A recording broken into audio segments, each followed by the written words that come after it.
بسم اللہ الرحمن الرحیم۔ جیسا کہ آپ جانتے ہیں یہ رجب کا مقدس مہینہ ہے اور شب معراج کی مبارک و مقدس گھڑیاں بس آنے ہی والی ہیں۔ اس لیے اس خاص الخاص انتہائی مستند و معتبر وظیفے کی اہمیت و کارگزاری کے متعلق واقعات آپ کے ساتھ شیئر کر کے آپ کی قیمتی ٹائم کو ضائع نہیں کرنا چاہوں گا کہ یہ اس وظیفے کو پوری توجہ سے سنیں بلکہ لکھ لیں، اور جیسے ہی عشاء کی نماز سے فارغ ہوں اسے مکمل کریں۔ پھر دیکھیں، وہ کہتے ہیں نا کہ اٹھ باندھ کمر کیا ڈرتا ہے، پھر دیکھ خدا کیا کرتا ہے۔ اس وظیفے کے لیے آپ نے اپنی طہارت اور جس جگہ آپ نے اس وظیفے کو کرنا ہے اس کی صفائی ستھرائی کا خاص بندوبست کرنا ہے۔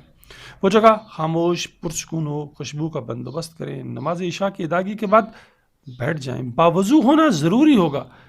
یکسوئی کے ساتھ آپ نے سب سے پہلے تعوذ یعنی اعوذ باللہ من الشیطان الرجیم 5 مرتبہ پڑھنی ہے۔ اس کے بعد درود پاک 7 مرتبہ پڑھنا ہے۔ درود آپ کوئی بھی پڑھ سکتے ہیں لیکن درود ابراہیمی زیادہ بہتر ہوگا۔ درود آپ نے 7 مرتبہ پڑھنا ہے۔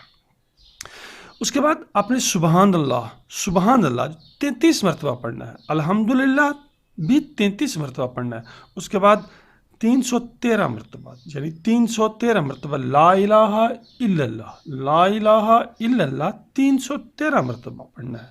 اس کے بعد آپ نے سبحان اللہ و بحمدہ سبحان اللہ العظیم یہ جو تسبیح ہے 100 مرتبہ کرنی ہے، اور آخر پر 7 مرتبہ درود پڑھنا ہے۔ لیکن اس درود پڑھنے کے بعد آپ نے 33 مرتبہ استغفار پڑھنی ہے، یعنی استغفر اللہ پڑھنا ہے۔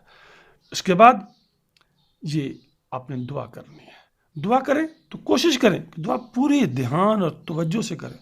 اللہ تعالیٰ کی عظمتوں کی بریائی اور اپنی بے بسی کو اپنے ذہن میں لائیں، آنکھوں میں نمی کے ساتھ دعا کریں۔ انشاءاللہ ہر جائز خواہش پوری ہوگی اور کامیابی حاصل ہوگی۔